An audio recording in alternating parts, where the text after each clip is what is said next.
సాధారణంగా ఎవరైనా ఆరోగ్యం బాగాలేకపోయినా, ఒంటికి కష్టంగా ఉన్న వెంటనే వైద్యులను సంప్రదిస్తారు. ఇక ఆ సమస్యకు తగిన చికిత్స చేయించుకొని ఉపశమనం పొందుతారు. కానీ డాక్టర్లే సమస్యగా మారి అమాయకు ప్రజల ఆయువు తీస్తుంటే ఊహించుకోవడానికే కాస్త కష్టంగా ఉంటుంది. ఇటీవల కాలంలో ఇలాంటి ఘటనలు ఎక్కువగా చోటు చేసుకుంటున్నాయి.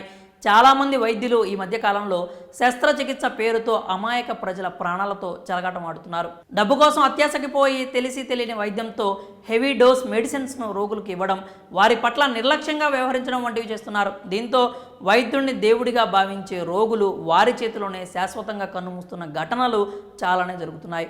ఈ క్రమంలోనే తాజాగా ఓ యువతి అనారోగ్య సమస్య కారణంగా శస్త్రచికిత్స చేయించుకునేందుకు ఆసుపత్రికి వెళ్ళింది. అయితే చికిత్స మంచిగానే జరిగిందనుకుంటే డాక్టర్లు చేసిన పనికి ఊహించని దారుణం చోటు చేసుకుంది.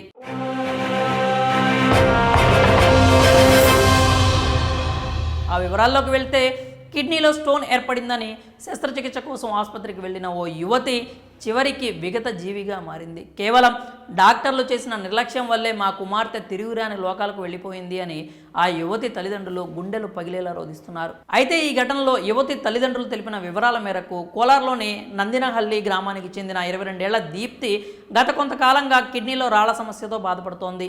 ఈ క్రమంలోనే సమస్య మరింత పెద్దదవడంతో స్థానిక ఆసుపత్రిలో లాప్రోస్కోపిక్ కిడ్నీ స్టోన్ సర్జరీ కోసం చేరింది. ఆసుపత్రిలో సర్జరీ కోసం చేరిన ఆ యువతికి వైద్యులు గురువారం లాప్రోస్కోపీ సర్జరీ చేశారు. అయితే సర్జరీ అయిన కొంతసేపటికే ఆ యువతి గుండెపోటుతో చనిపోయిందని వైద్యులు తల్లిదండ్రులతో చెప్పారు. దీంతో ఆ యువతి తల్లిదండ్రులు సర్జరీ అయిన కొంతసేపటికే తమ కుమార్తె మరణించడంపై షాక్కు గురయ్యారు. అంతేకాకుండా కుమార్తె మరణంపై పలు అనుమానాలు వ్యక్తం చేశారు. ఆసుపత్రి వైద్యులపై ఆగ్రహం వ్యక్తం చేశారు. మత్తుమందు ఎక్కువ మోతాదులో ఇవ్వడం వల్లే తమ కుమార్తె మరణించింది అని యువతి తల్లిదండ్రులు ఆరోపించారు.